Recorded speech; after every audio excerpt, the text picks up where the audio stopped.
Mr. Prabhu, MP, former MP Shanmugasundaram, PDG Ramkumar, Mr. Prasanna, all other participants, good morning to everybody. இன்றைக்கு இந்த IBTC international board of trainers and coaches மிக அருமையான ஒரு இயக்கத்தை ஆரம்பித்திருக்கின்ற நம்முடைய பிரபு அவர்களை பெரிதாக பாராட்டுகின்றேன், வாழ்த்துகின்றேன். இதில் என்ன ஒரு நல்ல விஷயம் அப்படின்னா, இங்கே இருக்கக்கூடிய பார்ட்டிசிபெண்ட்ஸில் மோர் தென் 60% லைன் மெம்பர்ஸாக இருக்கிறது எனக்கு ரொம்ப ஒரு பெருமையான ஒரு விஷயமாக நினைக்கின்றேன். இந்த லைன்ஸ் இயக்கத்தில் லீடர்ஷிப்புக்கு எப்பொழுதுமே ரொம்ப இம்பார்ட்டன்ஸ் கொடுக்கறது வழக்கம். அந்த வகையில் இந்த வருடம் லைன்ஸ் டிஸ்ட்ரிக்ட் கவர்னராக லைன்ஸ் லீடர்ஷிப் இன்ஸ்டிடியூட் ஒன்று ஆரம்பிக்கணும் அப்படிங்கிற ஐடியாவில் கோத்தகிரி அல்லது ஆனைக்கட்டி பகுதியில் ஒரு 5 ஏக்கர் நிலம் இந்த வருடம் வாங்கி அடுத்த ஒரு 5 வருடங்களில் ஒரு 15 கோடி ரூபாயில் ஒரு லைன்ஸ் லீடர்ஷிப் இன்ஸ்டிடியூட் ஆரம்பிக்கணும் அப்படிங்கிறது லீடர்ஷிப்புக்கு லைன்ஸ் இயக்கம் எந்த அளவிற்கு முக்கியத்துவம் கொடுக்கிறது என்பதை நீங்கள் எல்லாம் உணர்வீர்கள். அந்த விஷனை மைண்டில் வச்சுட்டு தான் என்னமோ தெரியல, பிரபு இப்படிப்பட்ட ஒரு அருமையான ஒரு இன்ஸ்டிடியூஷனை IBTC என்கின்ற ஒரு இன்ஸ்டிடியூஷனை ஆரம்பிக்கிற ஒரு எண்ணத்தை உருவாக்கி இன்றைக்கு அழகாக லான்ச் செய்திருக்கின்றார்கள். பொதுவாக நம்முடைய MP அவர்கள் முதல்ல பேசிட்டாங்க. அவர் சொன்னார்கள் எனக்கு 15 நிமிடம் பத்தாது அப்படின்னு.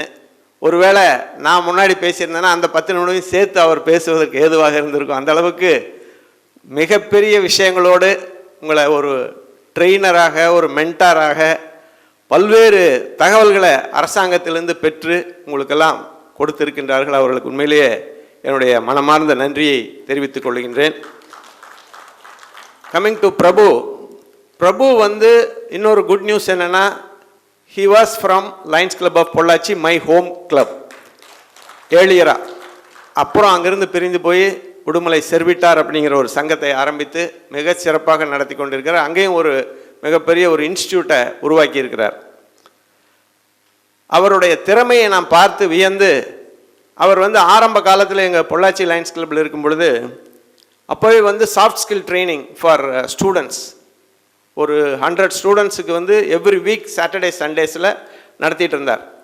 அவருடைய திறமை பார்த்து வாய்ந்த நான் அப்போவே நினைத்திருந்தேன், இந்த வருடம் வந்து லைன்ஸ் பிஸ்னஸ் நெட்வொர்க் ஒன்று ஆரம்பிக்கணும். அதுதான் ஃபஸ்ட் டைம் இன் தமிழ்நாடு. அதை ஆரம்பிக்கிறதுக்கு அவர் தான் டிஸ்ட்ரிக்ட் கோஆர்டினேட்டராக போட்டேன். கிட்டத்தட்ட 4 ஈவெண்ட் மிக அருமையாக நடத்திட்டார். சாப்டர் 2 அண்ட் சாப்டர் 3 2 சாப்டர் ரெடியாக வச்சுருக்கார். அடுத்த எவ்ரி மந்த் வந்து ஒவ்வொரு சாப்டரையும் உருவாக்குகின்றார். உண்மையிலே அவருக்கு என்னுடைய மனமார்ந்த பாராட்டுக்களையும் வாழ்த்துக்களையும் இந்த நேரத்தில் தெரிவித்துக் கொள்கின்றேன். ட்ரெயினர்ஸ் அப்படின்னா உங்களுக்கெல்லாம் நான் நினைக்கிறது, ட்ரெயினர்ஸுக்கு குரு அப்படின்னா யார்? ஒரு ஐடியா சொல்லுங்கள் பார்க்கலாம். ட்ரெயினர்ஸுக்கெல்லாம் குரு அப்படின்னு நான் நினைக்கின்றவர் சுவாமி விவேகானந்தா அவர்கள். காரணம் என்ன அப்படின்னா, ட்ரெயினர்ஸ் நீங்கள் ட்ரெயின் பண்ணுற இளைஞர்கள் தான் நீங்கள் அதிகமாக ட்ரெயின் பண்ண போகிறீங்க. அப்போ அப்படிப்பட்ட ட்ரெயினர்ஸ் உங்களுக்கும் சரி, அந்த ட்ரைனிங் பெறுகின்ற அந்த ட்ரெயினீஸுக்கும் சரி, அடிப்படை தேவை என்ன அப்படின்னா செல்ஃப் கான்ஃபிடென்ஸ், பேஷன், இதெல்லாம் தான். அதற்காகத்தான் விவேகானந்தர் அவர்கள் சொன்னார்கள், மனிதா நீ மகத்தானவன், all powers are within you, அனைத்து திறமைகளும் உங்களிடம் உள்ள ஒளிந்து கொண்டு இருக்கின்றது. அந்த திறமைகளை வெளிக்கொண்டு வருவது தான் உங்களோட ட்ரெயினர்ஸோட வேலை. அதற்கு மேலாக ஒன்று சொன்னார்கள், you take all the responsibilities on your shoulders. ஒரு தலைவன், ஒரு சாதனையாளன் எப்படி இருக்கணும் அப்படின்னா, அனைத்து பொறுப்புகளையும் தன் தோள் மேல் சுமப்பதற்கு தயாரானவனாக இருக்கணும். நீங்கள் அந்த முக்கியமான விஷயத்தை அவங்கக்கிட்ட, அந்த ட்ரெயினீஸுக்கிட்ட நீங்கள் சொல்லித்தரணும். மிக முக்கியமான விஷயம், they should take all the responsibilities on their shoulders. அப்போ தான் அவன் ஒரு சாதனையாளர்னா வர முடியும். தன்னால் எதையும் சாதிக்க முடியும் என்கின்ற செல்ஃப் கான்ஃபிடென்ஸ் அது அவங்ககிட்ட இருக்கணும். அதற்கெல்லாம் மேலாக மனிதன் என்பவன் ஒரு யூனிக் பர்சன். அவனால் எதையும் சாதிக்க முடியும். அவனை ஒரு நல்ல பிறவியாக அவர் கடவுள் அமைத்திருக்கின்றார். அதை அவன் உணர வேண்டும். அப்படி உணர்வதற்கு நீங்கள் தான் முக்கிய காரணமாக இருக்கணும் அப்படிங்கிறதான் ரொம்ப ஒரு முக்கியமான ஒரு விஷயம். இன்றைக்கு நம்முடைய எம்பி அவர்கள் சொன்னார்கள், மத்திய அரசாங்கம் சரி மாநில அரசாங்கம் சரி ஆயிரக்கணக்கான கோடிகளை இந்த ட்ரைனிங்காக ஒதுக்கி இருக்கிறார்கள் என்று சொன்னார்கள். எதற்காக அப்படின்னா, இன்றைக்கு நம்முடைய நாடு இளைஞர்கள் நிறைந்த நாடு. கிட்டத்தட்ட 55% மக்கள் இளைஞர்களாக இருக்கின்றார்கள். அவர்களுடைய வளர்ச்சி தான் நம்முடைய இந்தியாவினுடைய வளர்ச்சி. நம்முடைய பாரத பிரதமர் அவர்கள் 2047 நம்முடைய நாடு ஒரு தலை சிறந்த நாடாக நம்பர் 1 கண்ட்ரியாக வரும் என்று கனவு கண்டு கொண்டிருக்கின்றார். அப்போ அப்படிப்பட்ட கனவுகள் எல்லாம் நிறைவேறணும் அப்படின்னா உங்களை போன்றவர்கள் ட்ரைனிங் மூலியமாக அவர்களை ஒரு மிகச்சிறந்த பிரஜைகளாக உருவாக்க வேண்டும். நேற்று கூட கூடலூரில் ஒரு புதிய லைன் சங்கம் ஆரம்பித்தார்கள். நாங்கள் அந்த சங்கத்துக்கு சீஃப் கெஸ்டாக போயிருந்தேன். அங்கே டெப்டி சூப்பரண்ட் ஆஃப் போலீஸ் வந்து பேசினார். அதனைத் தொடர்ந்து சேர்மன் ஆஃப் கூடலூர் பேசினாங்க. இவங்க 2 பேருமே பிரதிபலித்த மிக முக்கியமான ஒரு விஷயம் என்னன்னா, இளைஞர்கள் திசை மாறி சென்று கொண்டிருக்கின்றார்கள், அவர்களை நீங்கள் எல்லாம் நல்வழிப்படுத்துகின்ற பணியை செய்யுங்கள்னு தான் 2 பேருமே சொன்னாங்க. அப்போ இதிலிருந்து என்ன தெரியுதுன்னா, இளைஞர்கள் அவங்களுக்கு நிர்ணயிக்கப்பட்ட ஒரு நல்ல கோலை, கண்ட்ரியை பற்றியான ஒரு சிந்தனையை விட்டு தடம் மாறி சென்று கொண்டிருக்கின்ற நிலை இருக்கின்றது என்று சொல்கின்றார்கள். அப்போ அந்த மாதிரி நேரங்களில் உங்களை போன்ற ட்ரெயினர்ஸ் தான் அவர்களை நல்வழிப்படுத்துகின்ற ஒரு முக்கியமான தூண்டுகோலாக இருக்க வேண்டியவர்கள். நீங்கள் நினைத்தா தான் இந்த நாடு ஒரு சிறந்த நாடாக, தலை சிறந்த நாடாக 2047 வரும் நினைக்கின்றார்கள். அதற்காக தான் இவ்வளவு பணத்தை ஒதுக்குகின்றார்கள். ஸ்வாட் அனாலிசிஸ் என்று பார்த்தோம் அப்படின்னா, ஸ்ட்ரென்த் ஆஃப் ட்ரெயினர்ஸ் அப்படிங்கிறது ஒரு ஆய்வு என்ன சொல்லுதுன்னா, இந்தியாவில் இளைஞர்கள் நிறைய இருக்கிறார்கள். அவருடைய ஸ்ட்ரென்த் என்னன்னா, அவர்கள் புத்தி கூர்மையில் இன்றைக்கு அதிகமாக இருக்கின்றார்கள். ஒரு பெண்மணி, நம்முடைய தமிழ்நாட்டை சேர்ந்த பெண்மணி, அந்த விஷாலினின்னு அந்த பெண்மணி பேர். அந்த விஷாலினியுடைய ஐக்யூ 225. இதுக்கு முன்னாடியெல்லாம் ஐக்யூ அரிஸ்டாட்டலுக்கே 160 170 தான். பட் 225 ஐக்யூ இருக்குது அப்படின்னா, இன்னைக்கு இருக்கக்கூடிய இளைஞர்களுக்கு பூராமே அரவுண்ட் 200 இஸ் த ஐக்யூ. அப்போ அப்படிப்பட்ட ஐக்யூ இருக்கிற அந்த இளைஞர்களை நல்ல செதுக்கி அவர்களை ஒரு சிறந்த பிரஜைகளாக உருவாக்க வேண்டியது என்பது இந்த மாதிரி ட்ரெயினர்ஸ் கிட்ட தான் இருக்குது. அவங்களோட வீக்னஸ் என்ன அப்படிங்கிறது ஒரு ஆய்வு செய்தார்கள். வீக்னஸ் என்ன அப்படின்னா, தலைமை பண்பு குறைவாக இருக்கிறது, நாட்டுப்பற்று குறைவாக இருக்கிறது. இந்த நாட்டுப்பற்று குறைவாக இருப்பதற்கு முக்கிய காரணம் என்னன்னா, அவர்கள் தலைமுறையாக நம்ம நாட்டை எப்படியெல்லாம் கஷ்டப்பட்டு சுதந்திரம் வாங்கினாங்கிற ஹிஸ்டரியை கொஞ்சம் கொஞ்சமாக நம்ம போதிக்க தவறுகின்றோம்.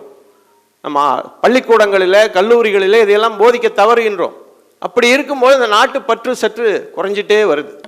இப்போ இதையெல்லாம் மீட்டெடுக்க வேண்டும் என்று சொன்னால், இந்த இளைஞர்கள் ஒரு மிகப்பெரிய ஃபோர்ஸாக வரணும் அப்படின்னா, அதற்கெல்லாம் முக்கிய காரணமாக இருக்க வேண்டியவர்கள் நீங்கள் தான், ட்ரெயினர்ஸ். இந்த ட்ரெயினர்ஸ் இவ்வளோ பேர் இருந்தால் போதுமா? நினைத்து பார்த்தால் பத்தாது. நம்மை போன்ற நாட்டுக்கு இன்னும் 1000 ட்ரெயினர்ஸ் வரணும். அதனால் இந்த மாதிரி ஐபிடிசி போன்ற நிறுவனங்கள் நிறைய ட்ரெயினர்ஸை உருவாக்கணும். நீங்கள் இன்னும் அதிகமான ட்ரெயினர்ஸை உருவாக்கணும்.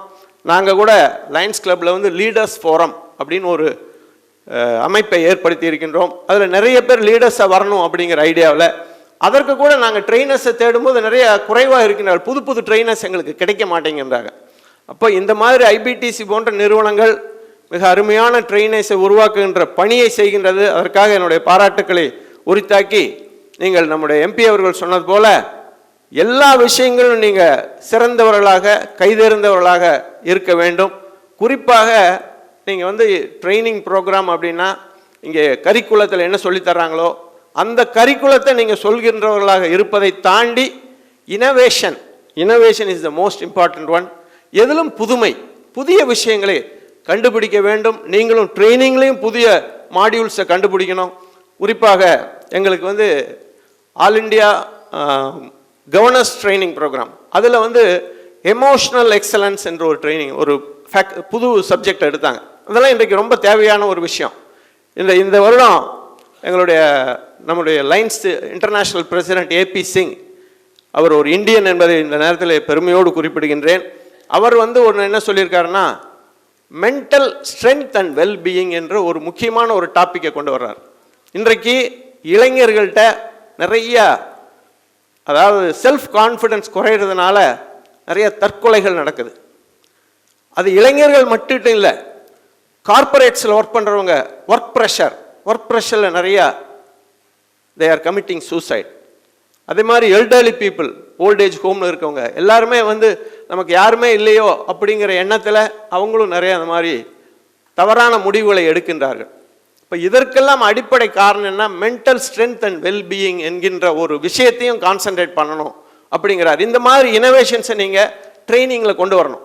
இப்படிப்பட்ட புதிய உத்திகளை எல்லாம் நீங்கள் சிந்தித்து எதிர்கால இந்தியாவை, சிறப்பான இந்தியாவை, அருமையான இளைஞர்கள் பட்டாளத்தை நீங்கள் உருவாக்குவதற்கு முக்கிய காரணமாக இருக்க வேண்டும் என்று கேட்டுக்கொண்டு, நல்ல ஒரு அருமையான துவக்கம் ஐபிடிசி என்கின்ற ஒரு துவக்கம். இந்த ஐபிடிசி இன்னும் பல ட்ரெயினர்களை, நூற்றுக்கணக்கான ட்ரெயினர்களை உருவாக்கணும்.